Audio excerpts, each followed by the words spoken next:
আপনাদের প্রিয় বন্ধু সুমন হাসান কোথায় চলে এসেছে? এত সুন্দর কবর, এই যে দেখছেন, এই যে এখানে কবর, এই পাশে কবর, যে এই পাশে কবর দেখছেন। সত্যি আমার এখানে এসে খুব ভয় লাগছে।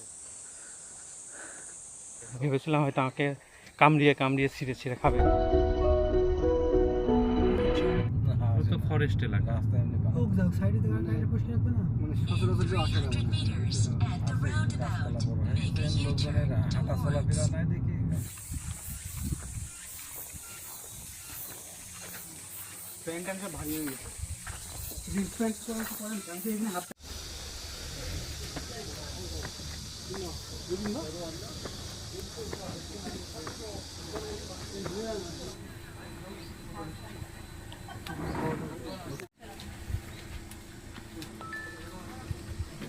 সত্যি বন্ধুরা, এই কোরিয়ার এই আহ্বানে এসে আমার খুবই ভালো লাগছে। প্রকৃতির মাঝে এত সুন্দর একটি বাঁশের যে পাহাড়ে সারি সারি বাঁশ, কি সুন্দর লাগে। এখানে কোরিয়ার বিভিন্ন ড্রামা, নাটক, সিনেমা, বিভিন্ন ধরনের সিনেমা শুটিং হয়ে থাকে এখানে। আসলেই সুন্দর, তাই না? এই যে আমরা দুই ভাই হাতে হাত মিলিয়ে হেঁটে যাচ্ছি, এটাও এক ধরনের সৌন্দর্য। এখানে সিনেমার নায়ক নায়িকারা এভাবে হাতে হাত রেখে হেঁটে যায়, ড্রামায় সিনেমা করে। আমরাও দুই ভাই হাতে হাত রেখে হেঁটে যাচ্ছি প্রকৃতির মাঝে। আসলে প্রিয়জনদের সাথে, প্রিয় মানুষের সাথে বেড়ানোর এই স্মৃতি হচ্ছে গোল্ডেন টাইম। দেখুন, সুন্দর সাজানো গোছানো পরিবার। পাহাড় থেকে সুন্দর ঝর্ণা পড়ছে, সুন্দর দেখতে। ওখানে চড়ুই পাখির দল কিচিরমিচির খেলা করছে। পাখির দারুণ কিচিরমিচির, কানে এক ধরনের খুবই সুন্দর লাগছে। দেখুন, ওই যে গাছের ডালগুলোতে ছোট ছোট চড়ুই পাখি, দারুণ না? দেখুন কত পাখি, পাখিরা মানুষ দেখলে উড়ে যায়, কি উড়ে চলে গেল। সত্যিই পাখিরা হচ্ছে এমন একটি প্রকৃতি প্রাণী যে ওরা মানুষের ডিস্টার্ব নিতে পারে না। ওরা ওরা খুবই নিরিবিলি থাকতে পছন্দ করে, ওরা একাকী থাকতে পছন্দ করে। ওদেরকে ডিস্টার্ব করলে ওরা উড়ে যায়, চলে যায়। এই জন্যই তো পাখি মারাকে সম্পূর্ণ নিষিদ্ধ এবং বেআইনি। প্রকৃতির ভারসাম্য রক্ষা করার জন্য পাখিকে বাঁচিয়ে রাখতে হবে।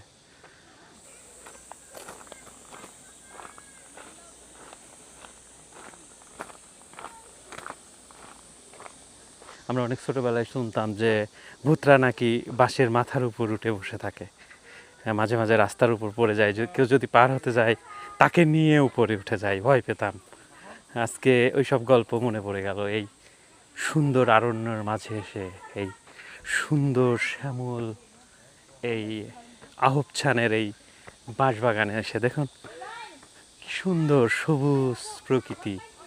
আসলে প্রকৃতির সুখ তো এই সবুজ শ্যামলের মাঝেই খুঁজে পাওয়া যায়। সবুজের মাঝেই সব সুখ, প্রকৃতির মাঝেই সব সুখ। ইট পাথরের মাঝে পরিপূর্ণ সুখ খুঁজে পাওয়া খুবই কঠিন। বন্ধুরা, এই যে সিঁড়ি বয়ে আস্তে আস্তে করে আমি আহ্বানের উপরে ওঠার চেষ্টা করছি। আহ্বানের উপরে উঠে আমি হাঁপিয়ে গিয়েছি। দেখুন, 400 বছরের পুরাতন সেই বাঁশবাগান, সারি সারি বাঁশ। এই যে বাঁশ দিয়ে এখানে একটা ঘেরা দিয়ে রেখেছে যে ভিতরে যাওয়া যাবে না। একসময় আমাদের গ্রামগঞ্জে মহল্লার যে ঘরগুলো ছিল তার দেয়ালগুলো এভাবে বাঁশ দিয়ে দিত, আমাদের বাড়িতেও ছিল একসময়। এখন এসব বিলুপ্ত হয়ে গেছে। মানুষ এখন ইট পাথর সিমেন্টের ঘরে সুখ শান্তি খুঁজে বেড়ায়, কিন্তু সুখ তো মূলত প্রকৃতির মাঝেই, সুখ তো মূলত আল্লাহর যে প্রাকৃতিক সৃষ্টি, এখানেই সুখ, এখানেই প্রশান্তি।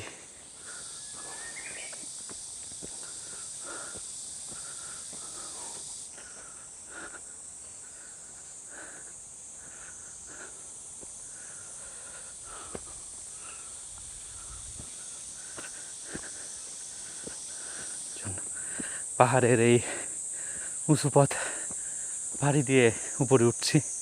আমার সাথে যারা এসেছে ওরা নিচে বসে আছে। যে এই আহসানের উপরে একদম আহসানের চূড়ায় এসে পড়েছি। এখানে এসে আমার সত্যি গাটা শিরে উঠেছে। দেখুন আশেপাশে কোনো পর্যটক নেই। আমার সাথে যারা এসেছিল এরা সবাই নিচে আছে। এখন এই যে বাঁশবাগান, চারপাশে একদম জঙ্গল, এখানে কোনো মানুষ নেই। কিন্তু উপরে এসে দেখছি এখানে অনেকগুলো কবর। এই যে দেখছেন, এই যে এখানে কবর, এই পাশে কবর, যে এই পাশে কবর দেখছেন। সত্যি আমার এখানে এসে খুব ভয় লাগছে। আশেপাশে একজনও নেই আমি ছাড়া। একবার ভেবে দেখুন, আপনাদেরকে কোরিয়ার প্রতিটা ইঞ্চি ইঞ্চি দেখাতে কী ভয়ঙ্কর এবং কী ডেঞ্জারাস জায়গায় একা একা যেতে। দেখুন আমার আশেপাশে একজন মানুষ নেই, কোনো মানুষ এখানে নেই। দেখুন এইগুলো হচ্ছে আহসানের 400 বছরের পুরাতন যে সিডার গাছ আছে, এটা হচ্ছে সেই সিডার গাছ এবং পাইন গাছ। এই বনের মধ্যে, এই আহসানের মধ্যে অনেকগুলো সিডার গাছ, পাইন গাছ আছে।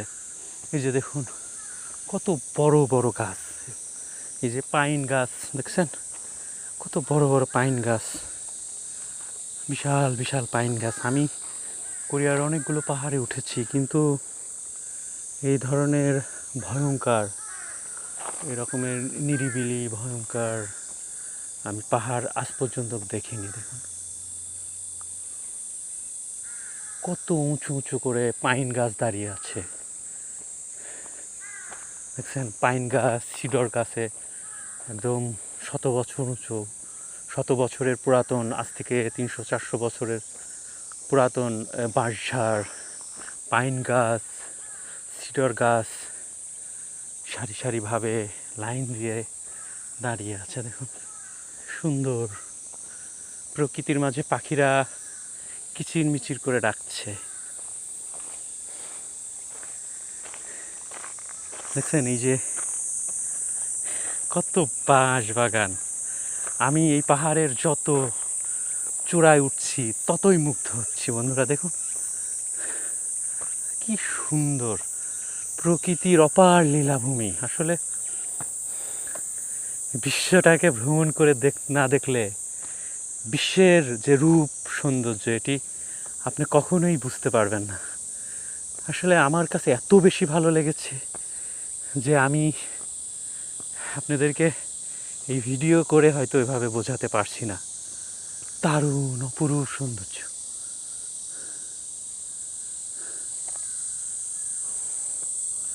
নয়ন আত্মা একদম জুড়িয়ে গেল এই জায়গাটাতে এসে। দেখছেন বাঁশ বাগান, কি দারুণ তাই না? বন্ধুরা আমি কোরিয়ার বিভিন্ন নাটক, সিনেমা, ড্রামা দেখেছি। এখানে শুটিং করা এই আহসান যে বাঁশের জন্য বিখ্যাত, আজ থেকে শত শত বছর, শতাব্দী থেকে শতাব্দী বছর পূর্বে এই আহসানের এই বাঁশের বাগানটি টিকে আছে। এখানে বিভিন্ন ধরনের গাছ গাছালি তার অপূর্ব সৌন্দর্য নিয়ে দাঁড়িয়ে আছে। প্রকৃতি আসলে এমন একটা জিনিস, আপনি প্রকৃতির কাছে যদি না যান তাহলে প্রকৃতির সৌন্দর্য নির্যাস আপনি খুঁজে পাবেন না। কর্মময় জীবনে ব্যস্ততা থাকবে, শুধু রুমের মধ্যে বন্দি হয়ে থেকে জীবনকে উপভোগ করা যায় না। জীবনকে উপভোগ করতে হয় প্রকৃতির কাছে এসে। প্রকৃতির যে একটা আলাদা নির্যাস আছে, প্রকৃতির যে একটা স্বাদ গন্ধ অনুভূতি আছে, আমি প্রকৃতির কাছে আসলে সেই স্বাদ গন্ধ অনুভূতি আমাকে সুখ দেয়, শান্তি দেয়, প্রশান্তি দেয়। দেখুন পাখিরা কিচির মিচির ডাকছে, একটু কান পেতে শুনুন। কত ধরনের পাখি এখানে কিচির মিচির করে ডাকছে।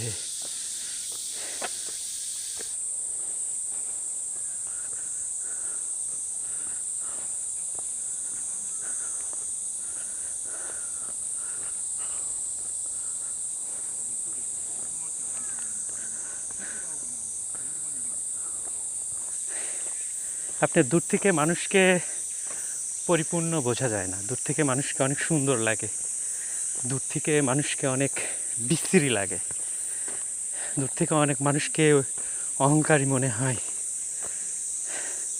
কিন্তু সেই মানুষটার সাথে মিশলে বোঝা যায় আসলে সেই মানুষটা নরম হৃদয়ের মানুষ, শক্ত হৃদয়ের মানুষ, কুলুষিত হৃদয়ের মানুষ কিনা। প্রকৃতির সাথে আপনি যদি না মেশেন তাহলে দূর থেকে আপনার ভাবনা, কল্পনা আর চিন্তা দিয়ে প্রকৃতির যে একটা আলাদা একটা সুখ আছে, প্রকৃতির যে একটা শান্তি আছে, এটি আপনি কখনোই উপলব্ধি করতে পারবেন না। আমি প্রকৃতির কাছে যত যাই আমি তত বেশি প্রকৃতির প্রেমে পড়ি। প্রকৃতি আমার কাছে এক ধরনের প্রেমের মতো। আমি যদি পারতাম তাহলে বছরের 365 দিন আমি প্রকৃতির সাথে মাঠে ঘাটে পাহাড় পর্বত নদী নালা ঘুরে ঘুরে বেড়াতাম। এই যে দেখুন এখানে যারা কোরিয়ানরা এসেছে এখানে তারা এইভাবে একটি একটি করে এভাবে পাথর রেখে দিয়েছে, একটা স্বপ্ন নিয়ে, একটা ইচ্ছা নিয়ে, একটা ভালোবাসা নিয়ে পাথর রেখে দিয়েছে। দেখুন এই যে পাহাড়ের পাথর রেখে দিয়েছে।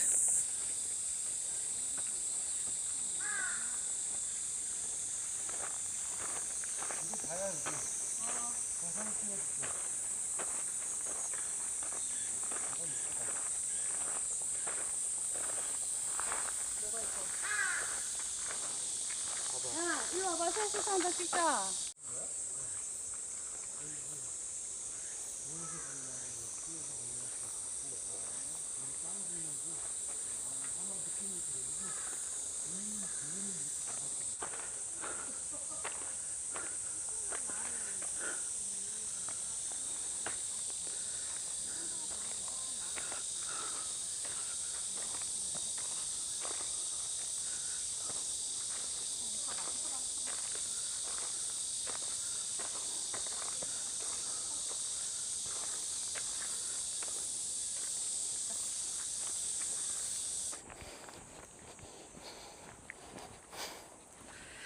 প্রকৃতি যে কত সুন্দর দেখুন, এই যে এভাবে বাঁশ গাছ দাঁড়িয়ে আছে, দেখুন এই যে বাঁশ গাছ। এবং আপনাদের প্রিয় বন্ধু সুমন হাসান কোথায় চলে এসেছে, এত সুন্দর লাগছে। প্রকৃতি যে কত অপার লীলাভূমি, আল্লাহ তাআলার সৃষ্টি। দেখুন অপরূপ সৌন্দর্য, বাঁশ বাগান, তার উপরে সূর্য উকি দিচ্ছে, আলো দিচ্ছে, আলো এসে বাঁশের এই ঝাড়ের মধ্যে পড়ছে। যে দেখুন বাঁশ বাগানের ভিতরে চলে এসেছি, চারিদিকে শুধু বাঁশ বাগান আর বাঁশ, সারি সারি বাঁশ। আসলে আজকের এই ব্লগটি সার্থক হয়েছে। আমি যদি আজকের এই ব্লকে যদি পাহাড়ের চূড়ায় না আসতাম আর চূড়া বেয়ে যদি না নামতাম তাহলে এত সুন্দর একটি জায়গা আমি আবিষ্কার করতে পারতাম না। দেখুন তো প্রকৃতির মাঝে কি সুন্দর অপার লীলাভূমি, এবার ভাবা যায়, চোখ জুড়িয়ে যাচ্ছে।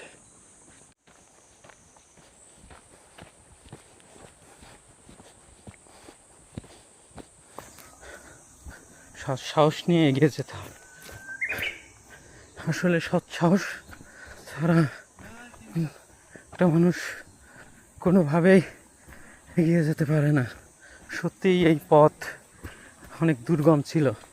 আমি অনেক ভয় পেয়েছিলাম যে হয়তো আমি আর কখনোই ফিরে যাব না মানুষের কোলাহলের মাঝে, মানুষের মাঝে, এই এবড়ো থেবড়ো এই জঙ্গলের মধ্যে আমি হারিয়ে যাব। এখানে প্রচুর শিয়াল আছে, হরিণ আছে, বন্য যে শুকুরগুলো আছে, ভেবেছিলাম হয়তো আমাকে কামড়িয়ে কামড়িয়ে ছিঁড়ে ছিঁড়ে খাবে। যে আমার সাথে দুই ভাই, ওনারা আমাকে উদ্ধারের জন্য এসেছে, যে রানা ভাই আর রাজু ভাই। আসলে আপনাদের প্রতি চিরকৃতজ্ঞ, আমার এই বিপদের সময় আপনারা ছিলেন। হ্যাঁ, ধন্যবাদ বন্ধুরা। আপনাদের প্রিয় বন্ধু সুমন হাসান আপনাদের এই আজ থেকে 400 বছর পুরাতন সেই আহসান আপনাদের ঘুরিয়ে ঘুরিয়ে দেখালো। কেমন লাগলো অবশ্যই কমেন্টস করে জানাবেন। হয়তো বা অন্য কোনো ভিডিওয়ে আপনাদের সাথে দেখা হবে। ততক্ষণ আপনারা সুস্থ থাকবেন, ভালো থাকবেন। আল্লাহ হাফেজ।